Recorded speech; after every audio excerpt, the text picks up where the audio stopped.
Welcome back to another episode of the Everything About Nothing podcast. I'm your host, Aaron. Today's special guest, Carlos Castillo, owner and creative director of Zero Productions. How you doing today, man? Doing great. How you doing, man? Doing awesome, man. Tell us a little bit about yourself for people who don't know what designing, creating, starting your own business is like.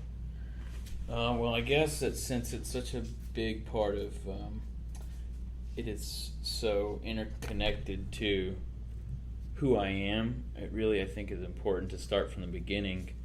I'm the son of an immigrant family.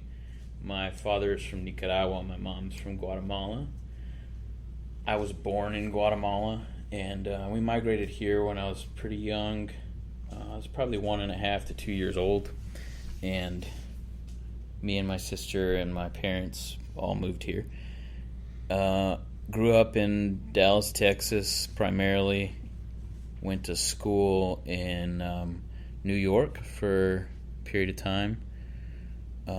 Decided that I would travel the world for a period of time, and then I just kind of decided that I would do the things that I like doing, and that is kind of the core of how Zero Productions started. It really stems from doing what I want to do, I guess. Right. So, for the people who don't know you, what did you study in college? What gave you the ideas? I know you personally, but you're a hands-on guy. You create things, you make things. What led you to your college? What did you study in that college? All that kind of stuff. Yeah, so I guess that I studied in college set design, lighting design, and technical production. I studied at Marymount Manhattan College, and I was lucky enough when I was living here in Dallas to have gone to Booker T. Washington High School for the Performing and Visual Arts, and I was a theater major. And I guess that really that sort of progression in that direction started there, and just being able to try. I mean, it's a really, really healthy environment for trying new things, and it was a good place for me to learn that I could make things and create things, and that was something that was both life-giving for me and also something that I could make a life out of, I guess. Right. So, for anyone who doesn't know, working in any sort of design industry, it's hard. And you have to build yourself from the bottom up. I'm sure you spent a lot of time freelancing, as we call it, just completely finding jobs from scratch. Yeah, for sure. What jobs did you do that put you to where you are now? Nobody just wakes up and starts a design business. I mean, how did that unfold? I think that's something that I think is kind of understated a lot, is that, personally, so Zero Productions has been around for a little bit more than a year now, almost a year and a half, and it didn't start a year and a half ago. It started 14 years ago, really. And it started, like you mentioned, in a lot of those freelance jobs. Early on, I think a lot of it was just taking on jobs that I wasn't ready to take on. I know it sounds like I just didn't know what I was doing, especially 14 years ago. I had no idea. And so it was a little bit of risk-taking and going for work that I didn't know if I could or could not do until it was finished.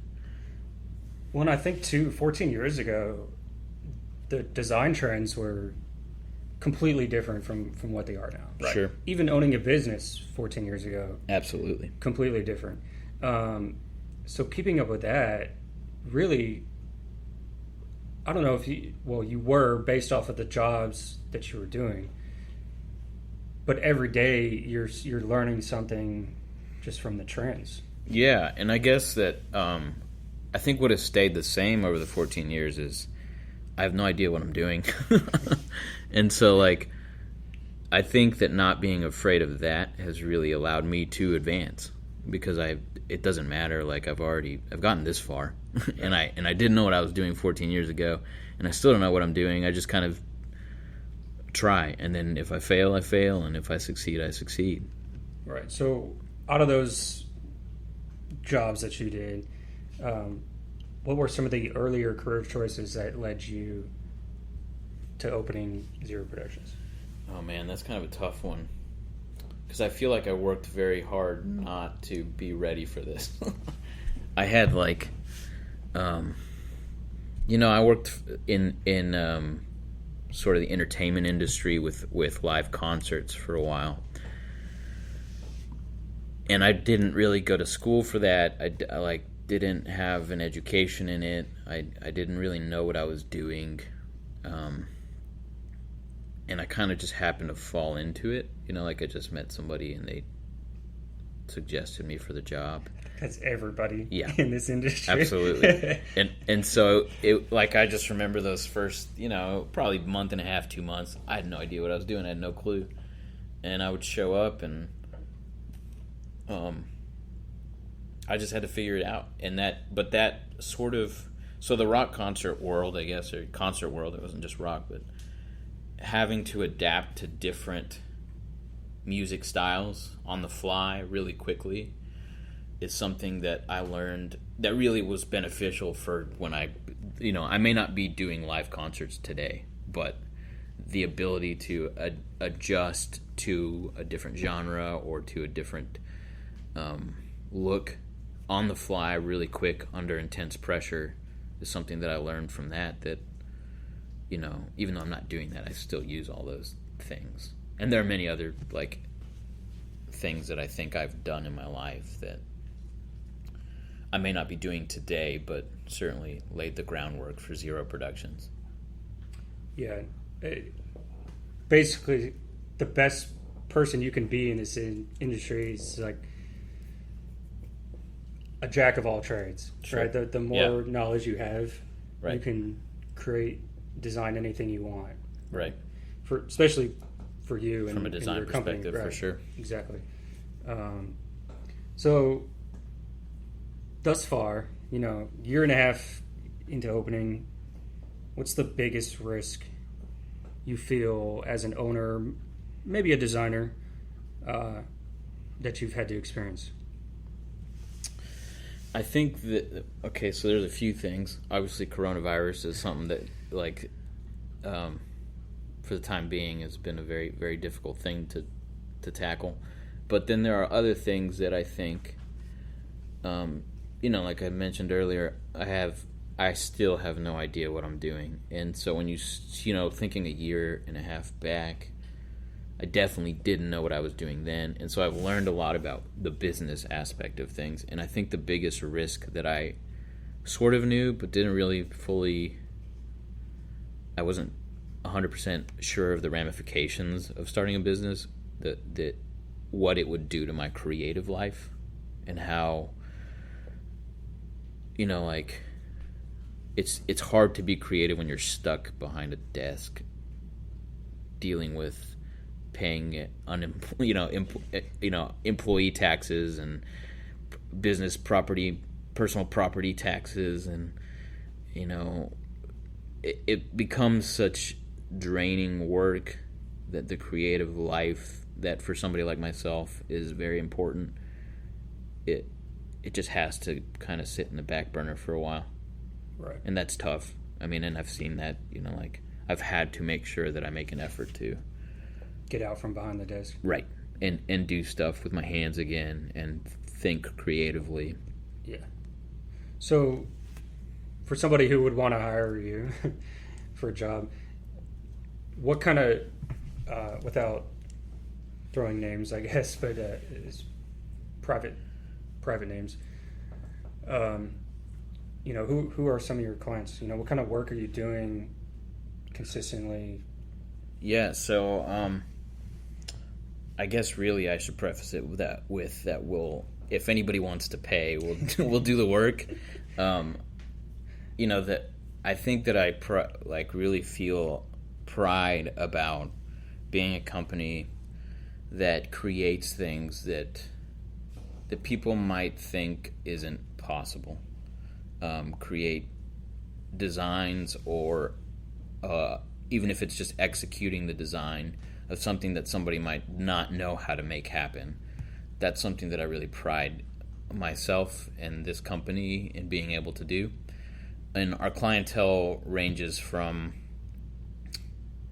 just somebody who wants something for a birthday party, small birthday party, up to, like high-end retail fashion houses, like Louis Vuitton and Hermes, who've been clients of us. And then just anybody, really. I mean, churches, businesses, marketing agencies, other event organizers, weddings. I mean, it's really anything creative and interesting to look at is anything that we'll work on.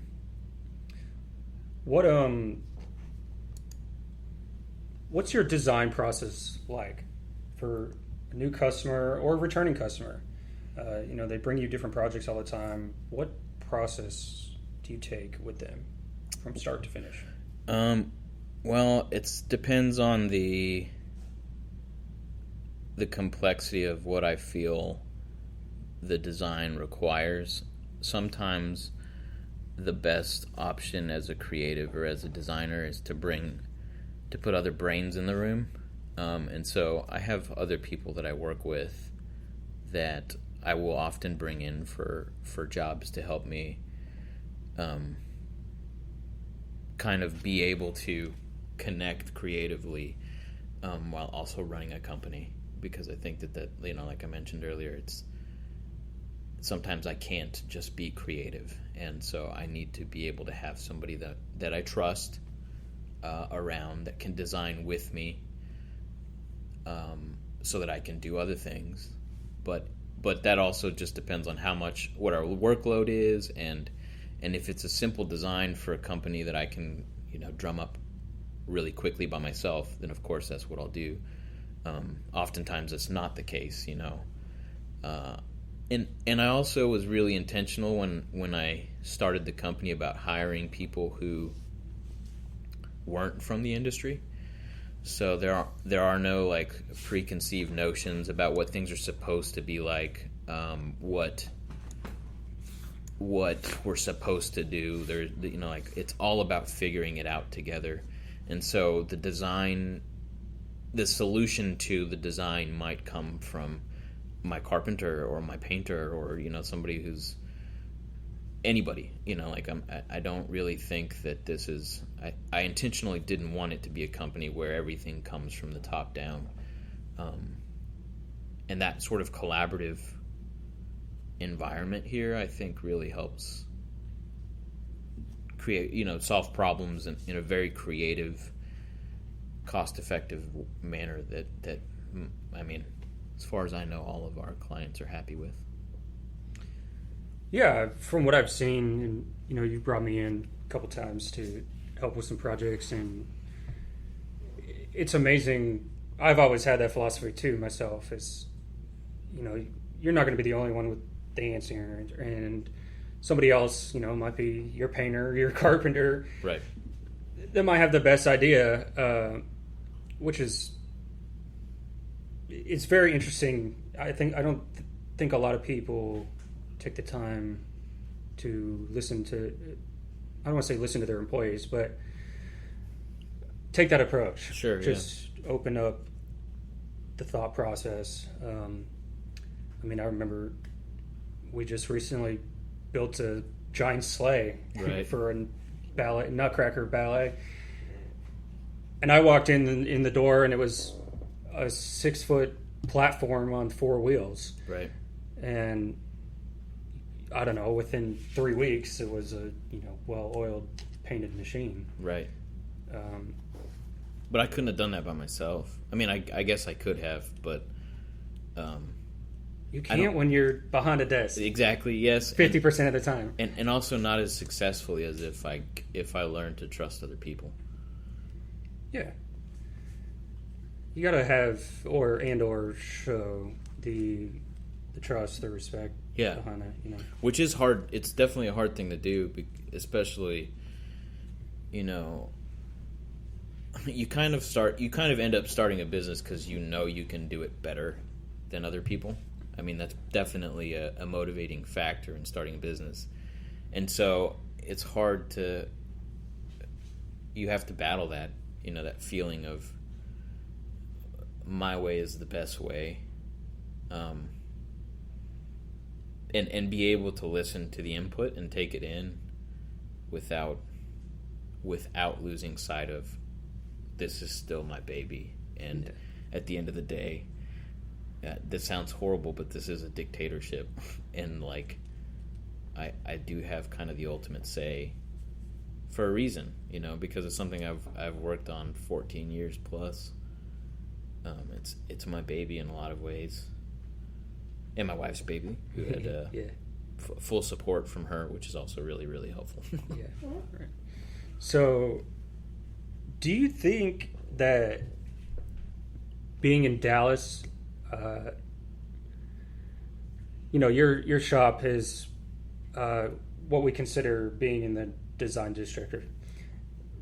I guess this is a two-part question. First, you think that Dallas is a good market for custom design work, like compared to other major cities that you know have those creative, like, you know, LA's got movies and you know all that set work, everything going on 24/7. You think you're at some sort of advantage here in Dallas? I do think that being in Dallas is advantageous to us in some ways. I think that the biggest way that it is advantageous is the standard of living here is just so much better Absolutely. than most of the country, and so every dollar goes a lot further. So in a lot of ways, it's easier to have like happier employees. It's easier to make sure that people are being paid a livable wage, and at the end of the day, those are really the thing. Happy employees are really the thing that make for good work that a company can be proud of. And I think in that way, I'm really at an advantage. I don't think that Dallas is like as much of a on the forefront of design, perhaps, or culture, but I don't think it lags that far behind. I think that I've had to make a trade-off. You know, I did live in New York for some time, and it's not fun. Like, living in New York is a bitch. It like chews you up and spits you out, and that's of course it's New York, and it's like, I love it. It's an incredible place, and living there is absolutely incredible. You feel more alive than you feel anywhere else, but you also feel like you are constantly being crushed. And I don't have that here, you know, like I don't have the feeling of being crushed, but there isn't something that's sparking my interest at all times. So it is something that I have to like find internally. But I find that that's pretty easy for me. I think it's something I've done long enough now that it's sort of second nature. But I also think, you know, kind of going back to your question, that Dallas is it is a business heavy city, and that has been advantageous to Zero Productions as well, is being around a bunch of businesses. I think the Dallas market, this is my opinion, and I think the Dallas market is more private when it comes to design work. Yeah, I would agree with that. I mean, you do private events for major sporting players, right? And not to say that doesn't happen with other famous people in the world. Yeah. But I think, I don't want to say you have to have money to hire a private designer. But I think that the people who are in this Dallas area is because it is business heavy. It's custom, one-off type events or products that you're creating for these people or businesses or anything like that. So, in my opinion, I think our market is geared towards that. I mean, sometimes that does follow with people who have money or businesses who have additional money to spend. But yeah, I think it's not so publicly seen, if that makes sense. Your work is not in a movie that Right. 100 million people are going to go watch at a movie theater. Definitely. Yeah. Right. So yeah. So the second part, though, I just thought about this. As I said it, your shop is in the design district of Dallas. Did you purposely do that? I never thought about asking you that. It never clicked to me that your shop is in the design district. Yeah, so the funny part about that is that before I opened Zero Productions, I had a shop that was somebody that I worked with for a long time had this space, and he allowed me to use the back part of the space as a shop. And it just became evident over time that I couldn't stay there long term. It wasn't beneficial to me, and it wasn't going to allow me to grow. And it was in the design district, and he was somebody who did work heavily in high-end retail and I hate to say the word fancier clients, but people who might be impressed by the fact that we're in the design district. So I think in that regard, it was sort of habitual to me to be in this area for such a long time that when I started looking for a place to operate out of, this is where I started. It's just where I started looking because it's what I knew. It's I know where all the shops are around here to get what I need.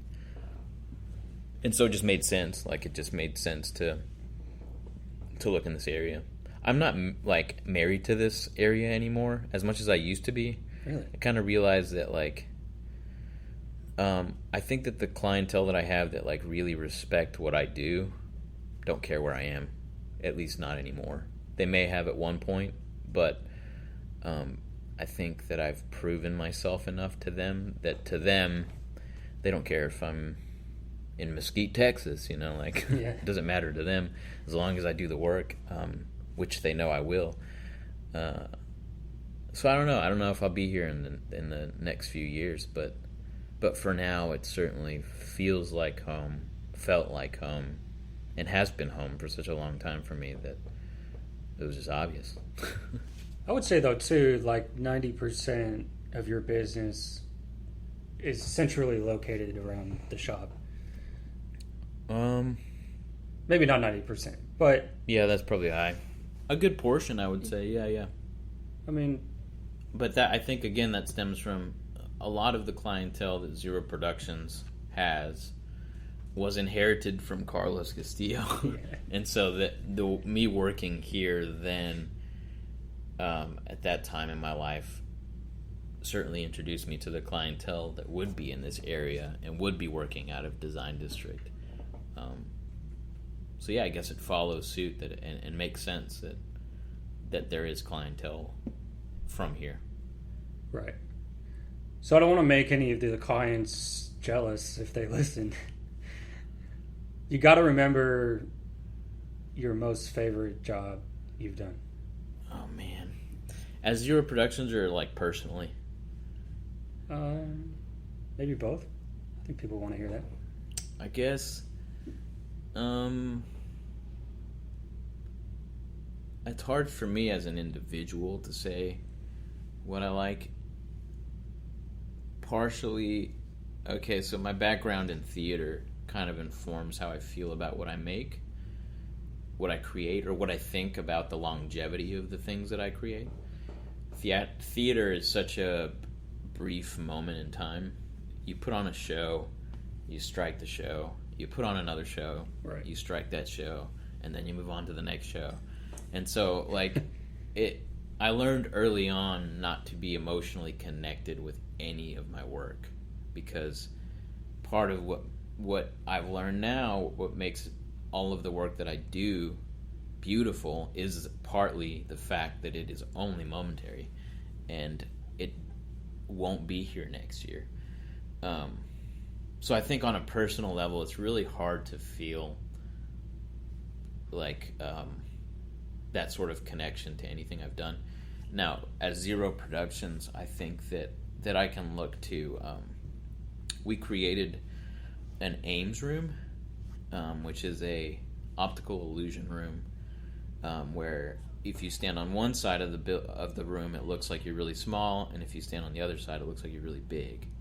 And it's a really cool mathematical optical illusion that looks awesome in pictures. It's like totally an Instagram moment type situation. And we did it for the Dallas Art Fair, and I think that's something, like, just timing wise, was right for Zero Productions, because it was very challenging and difficult to sort, like, that on top of the many other projects that we had going on at such an early phase of Zero Productions. What was really important, I think, in solidifying in my mind that this could work and that this would be successful in some way. Yeah. Well, you didn't ask me what my favorite were, but I'm gonna tell you, because it's just fun to hear. I think that there's so many jobs that people don't think about that. Yeah, definitely. People do, and I think sometimes people don't, or people maybe they do wonder how these jobs are completed, and it's people like you, right, or idiots like me. It's both. It's both. Yeah, it's a combination. My personal one was a Dallas DIFA event. I was actually still a performer at the time, so I was in the event as a performer, but a couple times actually I did it. Yeah. And so that was a lot of fun. Those DIFA events really go out. Those are cool to work all on. out. They're big charity event for a good cause. So that was a lot of fun to be a part of. But for Zero Productions, honestly, I think Hey. That's best shop dog ever. Guillermo the shop dog. Was camp. Doing camp. Camp's fun. I don't know. I don't know if people did like it or didn't like it, but I loved it. Yeah. I think for me, what I like to do in the design industry, or is completely changing a room. Yeah. A blank space, redoing it with set pieces and design work and lighting and the whole 9 yards. And that's exactly what camp was. Yeah. For us, or for you as Zero, But that was a lot of fun for me. I strive for just completely changing over. Yeah, and I think what additionally made that job fun is just the intensity of it. It was such a tight turnaround, and there were so many people moving while it was being installed that's just, that kind of energy is something that I love. I thrive off of, just like on the brink of failure is kind of a fun place to be. And so when you have that many people working on the same thing all at the same time, and then seeing it come together, it is a really, really cool experience. That was one hell of a long day. Yeah, it was a long day. I thought it was like 16, 17 hours or something. Yeah, easily 16 hours. 16 hours, I think. But that's such a great concept. For anyone who doesn't know, camp is a retail store for toy store for little kids. Yeah. And maybe 4 times a year they change the theme of their store. Right. So the first one was obviously a camping theme. And they were due for a changeover, but of course the the virus. Pandemic has changed all that for us. But Guillermo's a talkative shop dog today. He's trying to play. So, for somebody, been doing it for 14 years, what's the best advice, even for somebody who wants to work for a production company as an individual sole proprietor? What's the best tools, the best attitude? What do you expect as a business owner for somebody who wants to be involved in this type of industry? I think there's multiple ways to answer that question, and I think I'll start with the feeling that a lot of people have, myself included, is that you need to know everything that you're doing before you do it. And there's a great sense in a lot of people that they're behind in life in some way because they don't have X, Y, or Z, whatever that might be, that makes them feel successful or not. And so I guess really don't be afraid of not knowing everything is a good place to start from. I don't know if this sounds cynical, but if you're thinking about starting a business and you are not sure if you should do it or not, then you shouldn't do it. And if there is something you want to do and you're considering maybe starting a business, then it might be something worth thinking about. Starting your own business does not afford you a lot of freedom or huge financial gains like people might assume, at least not initially, maybe down the line. If I was working in Zero Productions purely for just to make $1 million, then I would have already failed, individually. Like, it's not, I just want to do stuff and make things and make them cool and like what I do, and that's what I'm doing. And I think that's my advice for people is to figure out what it is that you enjoy doing and then consider doing a business. And also, I don't think everybody needs to start a business. I think that a lesson that I've learned here is that there are a lot of really, really solid second guys, third guys, fourth guys, like really, really good people that are really, really good at being the right-hand man or the left hand, whatever. And that the people who like understand that about themselves and just want to do that are really good at that and are really, really, really helpful to people like myself, who kind of have fallen into a leadership role, where everything sort of lands on me. Having those people, to me, has been, I can't put a price on that. Like, they've been 100% responsible for the success of Zero Productions. And I think that depending on where you are in life, you need to figure that out, And also, I know I'm kind of rambling now, but you're so young. People are so much younger than they think they are. I'm 33. 33. And I've just started life, really. I spent 2.5 years traveling, and like, if you are in your 20s still, especially if you're in your 20s and you're single, travel. Like, just go somewhere and then just keep going for as long as you can and save up as much money and do that, because that is the best career choice you can make for yourself. I don't regret a penny I spent while traveling, because it helped me really figure out who I was and really kind of solidify that for me, which has made me able to do this Zero Productions endeavor. Yeah, traveling will change you Absolutely. as a person, either good or bad, and it will test you hardcore. Yeah. But you can learn a lot very, very quickly, Right. especially in this industry. It's the best investment of your money, for sure. Yeah. And you can make, if you're smart, you can make a lot of money No traveling, doing it. But so that's a little advice from you. What advice have you received? The best advice you've received? Yeah. I think I have. That was important to me early on, to have a lot of older.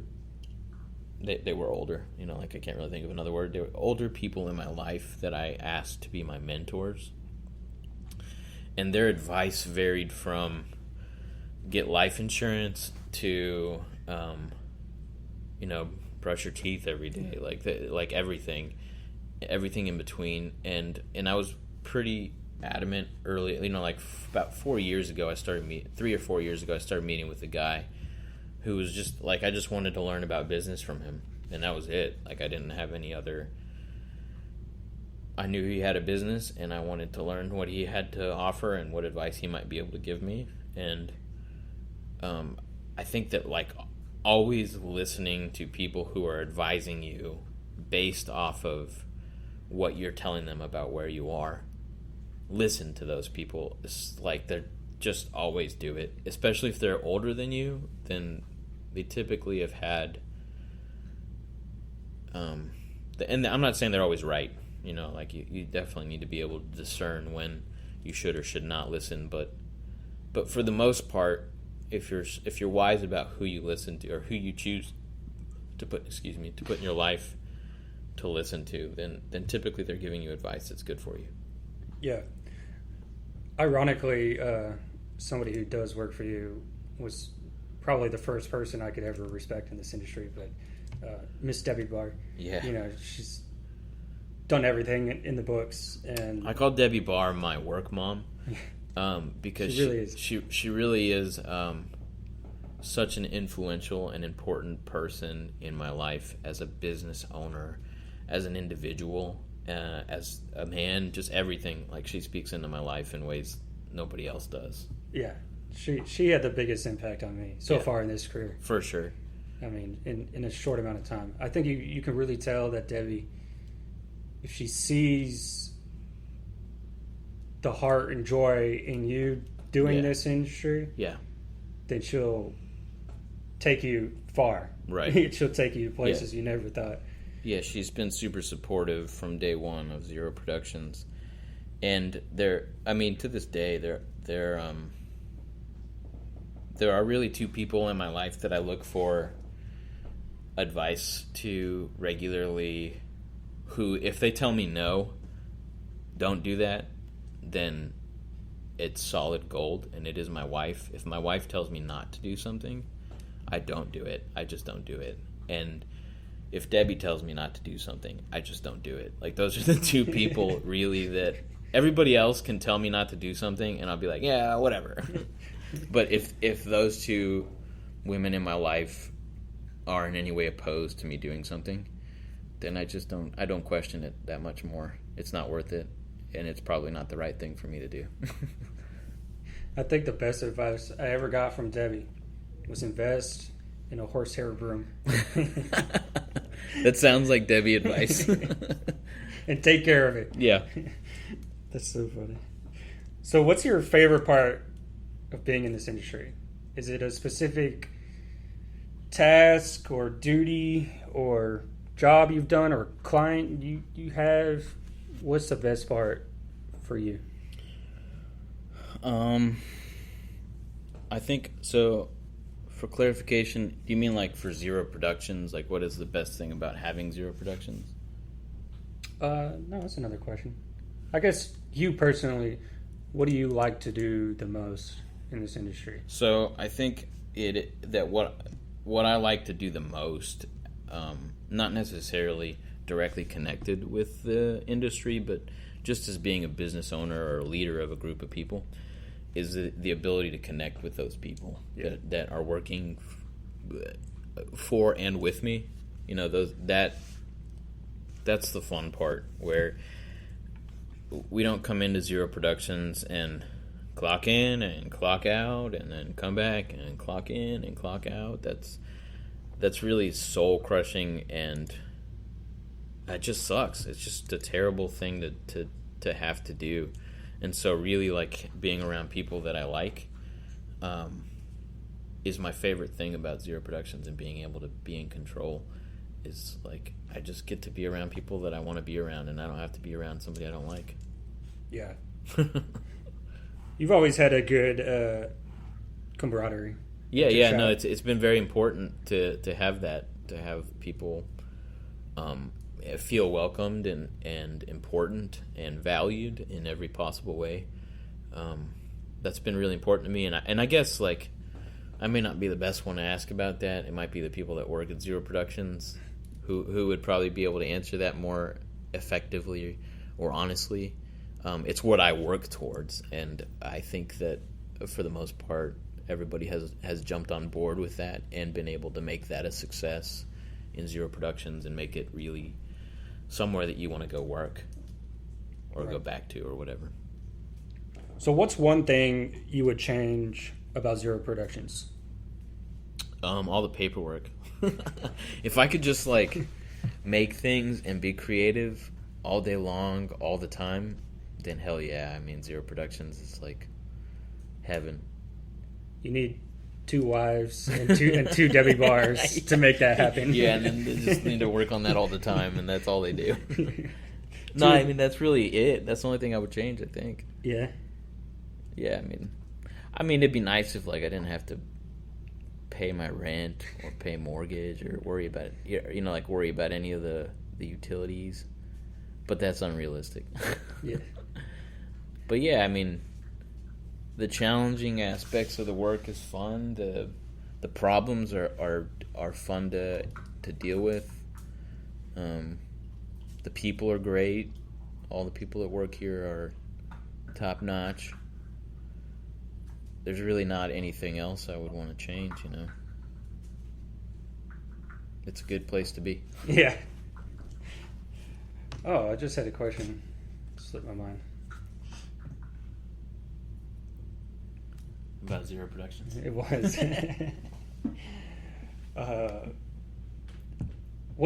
There it is. What's one thing you wish you had in the business or in Zero Productions that you don't? Purely practical, I wish that we had a CNC router. I knew you were going to say it. That would make our life a lot easier. I mean, we have a good guy that has a CNC router that does a lot of work for us, and he's really been good for Zero Productions, but it would be awesome to have one. I think that's really the only resource that I would love to have, though. I guess more money, you know, whatever. But that's it. Or not paperwork. Yeah, no paperwork. I mean, those are all good things. Yeah. So, all that being said, as we've kind of touched on just a little bit, the entire industry and really the entire world is taking a hit with this global pandemic. But what are you looking forward to the most when everything gets back to normal? As business standpoint. Yeah, that's tough. That's tough because I'm fully aware that when things come back, they won't come back to what they were, and that's a little disappointing from our perspective as a company, because up until now, part of my role in the company was just trying to slow us down because things were moving so fast. Our clientele was growing so quickly. The jobs were getting bigger and bigger, and this freeze on the economy has really, it's put a standstill to basically all of that. And so I don't think that we'll go back to that sort of dizzying growth that we were experiencing, which is good. Like from a soul, for the soul of Carlos Castillo, it's a good thing. But for the business, I think it's really just going to be about surviving. Like it's going to be about seeing how long we can make it, and I'm not terribly worried about it because as a freelancer for 14 years, you find ways. There's always a way. You always figure it out, and the money always comes, and it'll be what it needs to be, I guess, and we'll be ready. And if Zero Productions needs to change what it does, then I'm ready to do that. I'm not willing to take Zero Productions underwater to maintain some sense of, well, we do this or we do that, and we can't do something different. Yeah. Well, you're still working. You got. Yeah, we still got some stuff coming in, which is always good. I guess always leaves like a little glimmer of hope, or just like maybe the light at the end of the tunnel type of thing.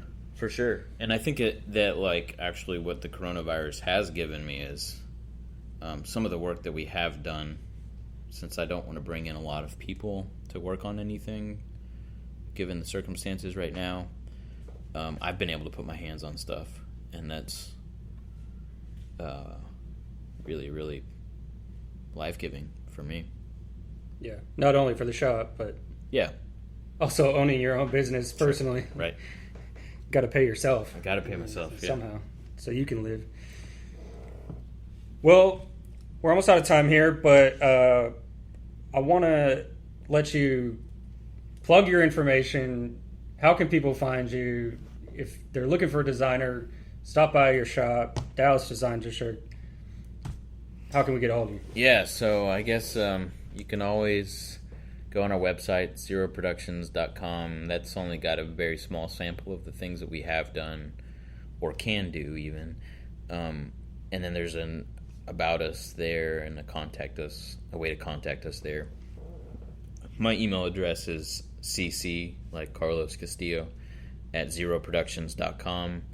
That's always a good way to reach out, to email me any information about anything you might be interested in. You can call me, 214-682-0873. That's always a good way to get a hold of me. At Zero Productions TX is our Instagram handle. I think we have a TikTok, but I don't remember what the what the handle is for that. Not sure anybody wants to see dancing shop guys. Yeah. Anyways, that's about it though. Any of those like modern social media technology, we're on Facebook, I'm sure, and if you want to DM us or whatever through that stuff, that works too. Email's the best, and it's pretty easy. cc at zeroproductions.com, and we'll do whatever. We'll make, create, design, build, sculpt, anything. Light. Nothing's too big or too small or nope. Out of the realm of imagination, huh? Nothing. We'll figure it out, and if we don't know how to do it, we'll still figure it out. Yeah. Well, Carlos, I appreciate it, man. I'm glad we got to talk a little bit about this industry and give a little insight of what it's like owning your own business and what it takes to kind of design stuff for people. Yeah.